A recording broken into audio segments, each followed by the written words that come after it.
అమరావతిలో బీసీలకు చోటేది? బీసీలకు చోటు లేని రాజధాని అసలు రాజధాని కాదు. కార్పొరేటర్లకు 100 ఎకరాలు, బీసీలకు మాత్రం మొండి చెయ్య. బీసీవే పార్టీ అడుగుతున్న 1000 ఎకరాలపై మాట్లాడరెందుకు? ఇక కాలయాపన చేసే రోజులు పోయాయి. అడిగే స్థాయి నుంచి శాసించే స్థాయికి వెళ్లే సమయం ఆసన్నమైంది. బీసీల చెమట చుక్కలతో నిర్మితమవుతున్న అమరావతి రాజధానిలో బీసీలకు ఆత్మ గౌరవంతో కూడిన చోటు లేకపోవటం చారిత్రక అన్యాయం.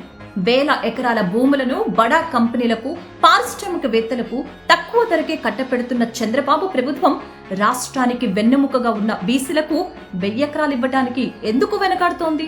బీసీలంటే కేవలం ఓట్లు వేసే యంత్రాలేనా? వారికి రాజధానిలో భాగస్వామ్యం అక్కర్లేదా అని నిలదీస్తున్నారు బీసీవై పార్టీ అధినేత బోడే రామచంద్ర యాదవ్.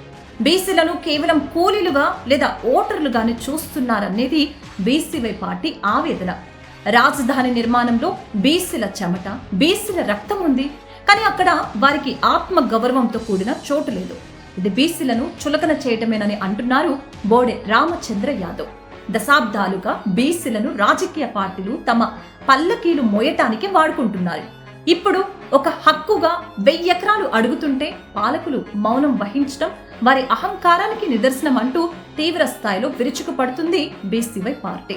రాష్ట్ర వ్యాప్తంగా, ముఖ్యంగా అమరావతిలో ప్రభుత్వం తనకు నచ్చిన సంస్థలకు, కార్పొరేట్ శక్తులకు, ఇతర వర్గాలకు ఇష్టారీతిన 100 ఎకరాల భూములను దారాదత్తం చేస్తున్న విషయం కళ్ళ ముందే కనిపిస్తోంది. అందరికీ భూములు ఇస్తున్న ప్రభుత్వం రాష్ట్రానికి వెన్నెముకగా ఉన్న బీసీలకు ఎందుకు ఇవ్వటం లేదు అనేది బీసీవై పార్టీ సంధిస్తున్న ప్రధాన ప్రశ్న. ఆంధ్రప్రదేశ్ రాజధాని అమరావతిలో వెనకబడిన తరగతుల ఆత్మ గౌరవం, అభివృద్ధి కోసం 1000 ఎకరాల భూమిని కేటాయించాలని బీసీవై పార్టీ అధ్యక్షుడు బోడే రామచంద్ర యాదవ్ ప్రభుత్వాన్ని డిమాండ్ చేస్తున్నారు. రాజధాని అమరావతిలో సామాజిక న్యాయం జరగాలన్నది ఈ డిమాండ్ ప్రస్తుతం ఏపీ రాజకీయాల్లో హాట్ టాపిక్ గా మారింది.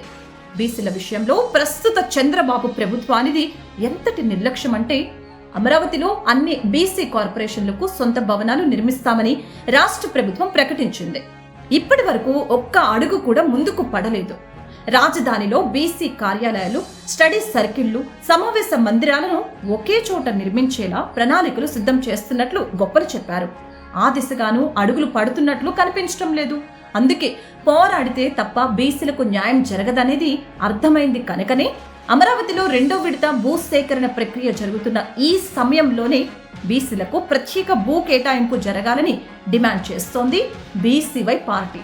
అమరావతిలో బీసీలకు 1000 ఎకరాలతో పాటు బీసీ రక్షణ చట్టం, కుల గణన వంటి 5 ప్రధాన డిమాండ్లను ప్రభుత్వం నెరవేర్చకపోతే ఆమరణ నిరాహార దీక్షకు దిగుతానని బీసీవై పార్టీ అధినేత బోడే రామచంద్ర యాదవ్ హెచ్చరించారు. ఇందుకోసం 1 రోజుల సమయం కూడా ఇచ్చారు. ఆ గడువు ఈ నెలాఖరుతో ముగుస్తుంది కూడా.